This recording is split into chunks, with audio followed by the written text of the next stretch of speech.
Orchard Fair is one of America's greatest railroad landmarks as seen in roads, with the Norfolk Southern, and Penn Central.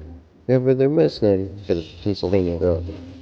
However, the curve has seen so much over the years, including the famous Red Arrow wreck at the Bennington Curve, not too far away from the Horseshoe Curve. But there's one wreck that isn't talked about that much. Mine was ever rode alone protections, and this is the story of the 1925 runaway crash on 17th Street.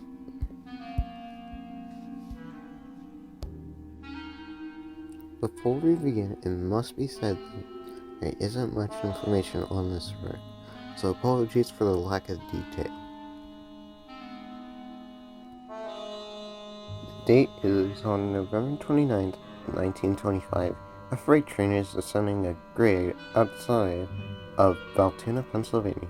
The train consists of Pennsylvania Road HV Consolidation 1256, a combination of 50 boxcars and a caboose. The head and crew consists of engineer S.C. Shanlin and fireman H.H. Tuba. The brakeman in the caboose is brakeman G.M. Pinespa. At some time around 7 o'clock, the train was passing Kintown Point at Horseshoe Curve.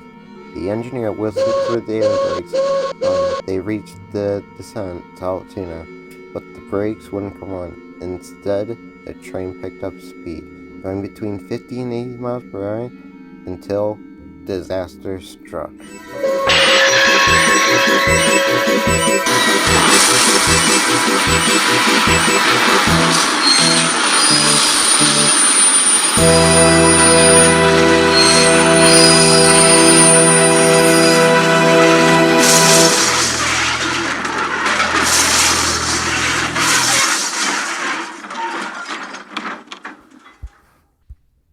At 8 o'clock, the train jumped the tracks around 14th Street, and momentum did the rest. The oncoming freight train sideswiped another freight train just under the 17th Street bridge, making kindling wood of the boxcars.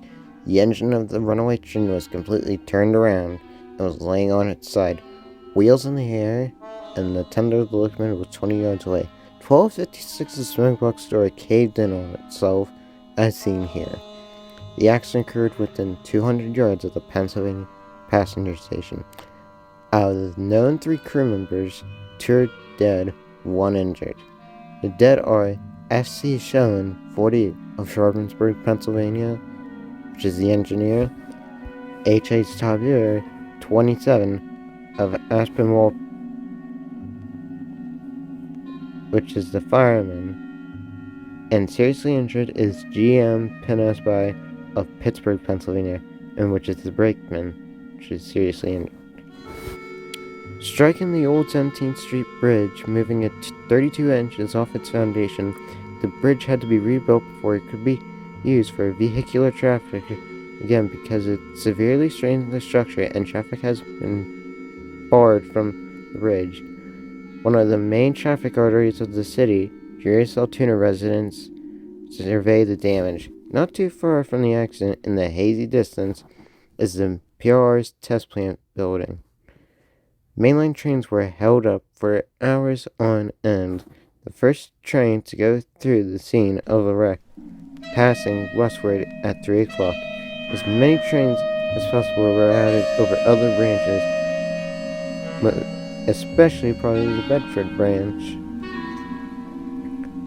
The cause is that it lost its air brakes on the grid, becoming a runaway, most likely from a kink in the air hose, which has caused derailments before and after the accident occurred.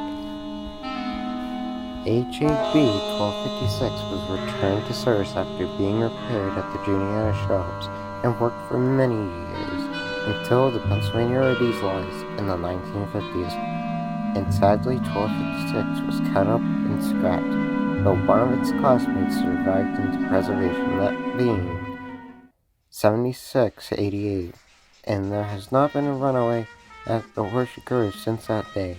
Lessons were learned from that accident, but after others like the 1996 Cajon Pass runaway train accident, but in recent times, those lessons may have been forgotten about, like the more recent Lac-Mégantic rail disaster. Let's just hope it never happens again.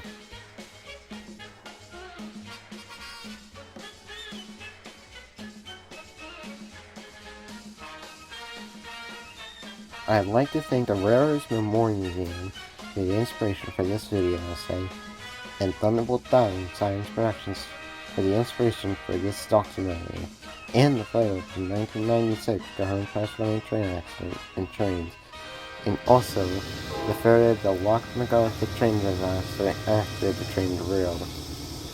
Carry the TTE guy and training for assisting me in writing the script and also finding the evidence for this documentary. And the evidence that we have got, some of it, is in the description below of the video.